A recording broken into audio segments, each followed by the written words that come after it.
It is primary day for 6 states today in the U.S., with key races to watch in California, Iowa, New Jersey, and more. Some of the highly anticipated and expensive races are in the Golden State, the statewide race for governor and the race for mayor of Los Angeles. The race for governor has more than 60 names on the ballot, but only 5 have managed to see any significant numbers in pre-election polling. The all-party primary will end with the top 2 contenders facing off in the November general. And in Los Angeles, incumbent Mayor Karen Bass is facing 2 challengers, major challengers in the nonpartisan election. She doesn't get at least 50% of the vote tonight. The race will head to a November runoff.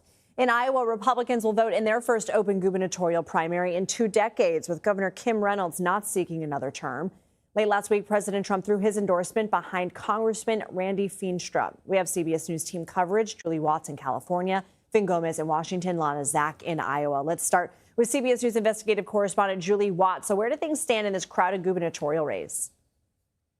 It's a really good question. Betting markets have Javier Becerra, Biden's former health secretary, out front, with Fox News commentator Steve Hilton in the second spot. But then recent local polls show them neck and neck with billionaire climate activist Tom Steyer running as a Democrat. And in our California jungle primary, you can have 2 Democrats or 2 Republicans move on to the general election. Now, Steve Hilton, a Republican, is warning of a possible top 2 Democrat runoff if people vote for the other top Republican, and that is Sheriff Chad Bianco. You see him there. So President Trump even urging people today on Truth Social to vote for Hilton to avoid that top 2 Democrat runoff. On the Democrat side, a lot of people publicly struggling with the decision between voting their conscience and voting for the person that they think can win. And you mentioned it earlier, but I just want to show you, this is the list of all of the gubernatorial candidates, 60 candidates for governor. It includes names like, former frontrunner Eric Swalwell, who dropped out of the race. And it does not include certain names like Green Party candidate Butch Ware, who is running a write-in campaign. Bottom line, we have no idea how this is going to turn out.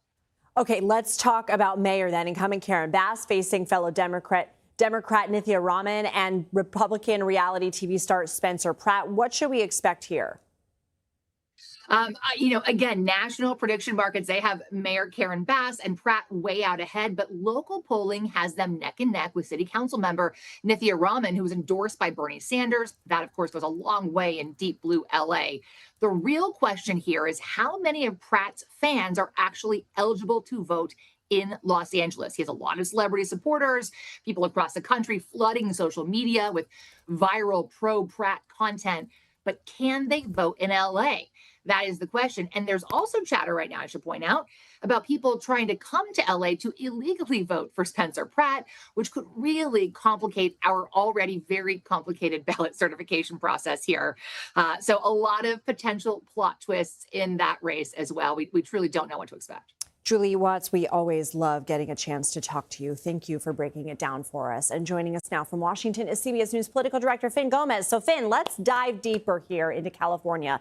Some might say that there is more attention on the mayoral race in LA than the statewide election for governor. Do you agree, and what would be the reasoning? I mean, I think that's right. I think some would argue that the governor's race hasn't generated the same buzz as the Los Angeles mayoral race, and that mayor's race has gotten a lot of headlines, especially national headlines. It's a tight contest centered on issues that California voters care about: affordability, public safety, and for many, Angelina's recovery from the devastating wildfires. But it also drew and has drawn an unusual amount of attention because of former reality TV personality Spencer Pratt, who lost his home in those fires and has become an outspoken critic of Karen Bass and the current Democratic leadership of the city. All that has helped turn out this into one of the most watched local races in the country, one of the most watched local races in my career. All right, so let's switch now to the governor's race. Democrats, they've been trying to create some distance from the previous administration, the Biden administration. It appears, though, a Biden cabinet member is leading these polls for governor. What does that say about the state of the party?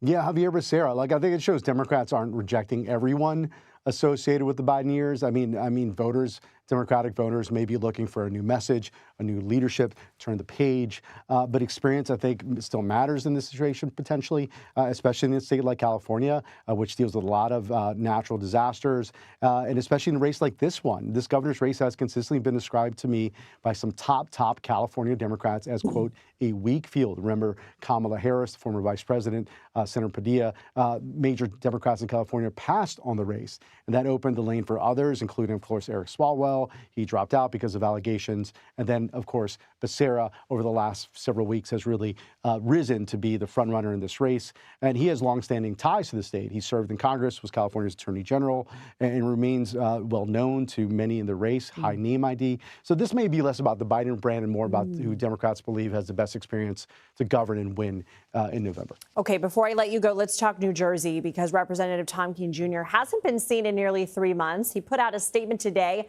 saying he'll be back in a matter of weeks. He didn't provide other details.